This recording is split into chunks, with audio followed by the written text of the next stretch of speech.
एक छोटा बच्चा 10 रुपए लेकर पुलाव वाले के पास आया। रेडी पर ठहरे हुए लड़के ने चावल देने से इनकार कर दिया और उसे डांटना शुरू कर दिया।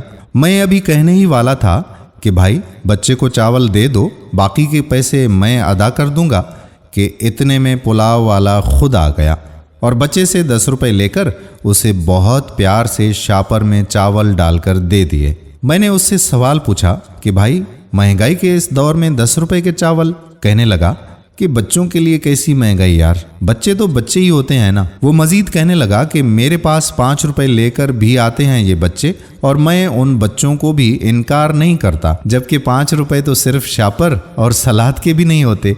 लेकिन हर जगह मुनाफा नहीं देखा जाता भाईजान। मैं छोटी छोटी चिकन की बूटियां भी देग में डाल देता हूँ, और वो उन बच्चों के लिए ही होती हैं जो 5 या 10 रुपए लेकर आते हैं। वो चावल के साथ ये छोटी सी बूटी देखकर जब मुस्कुराते हैं ना, तो यकीन करें कि मुझे लगता है कि मेरी नमाजें, मेरी दुआएं अब कबूल हुई हैं। आज के दौर में अमीरों के बच्चे 5-10 रुपए लेकर नहीं आते, ये गरीब बच्चे होते हैं जो 5-10 रुपए लेकर आ जाते हैं। मैंने सोचा कि ये मेरे सवाल का जवाब कम और इंसानियत का दर्स ज़्यादा है। ये मोहब्बत का ख़ास जज्बा, ये बच्चों से मोहब्बत और ये गरीबों से एहसास। अब मुझे समझ आ गई कि इस चावल वाले के चेहरे पर मुस्कुराहट क्यों बसेरा करती है, उसे देखकर रूहानियत का एहसास क्यों होता है। दोस्तों, हर जगह मुनाफा नहीं देखा जाता, क्योंकि हर इन्वेस्टमेंट अगर दुनियावी फ़ायदे के लिए करें तो आखिरत में हमारे पल्ले कुछ भी नहीं पड़ने वाला। यहाँ कुछ ऐसी इन्वेस्टमेंट ज़रूर कीजिए जिसका मुनाफा आखिरत में मिले, जहाँ कोई किसी को एक नेकी तक नहीं देगा।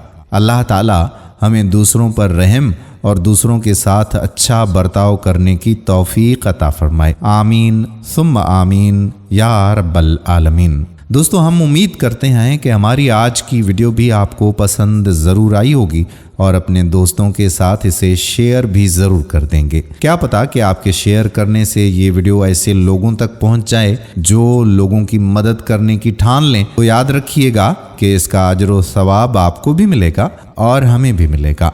आने वाली वीडियो तक आपका अपना मेज़बान कादिर बख्श कल्होड़ो आपसे चाहता है इजाज़त। अपनी दुआओं में याद रखिएगा।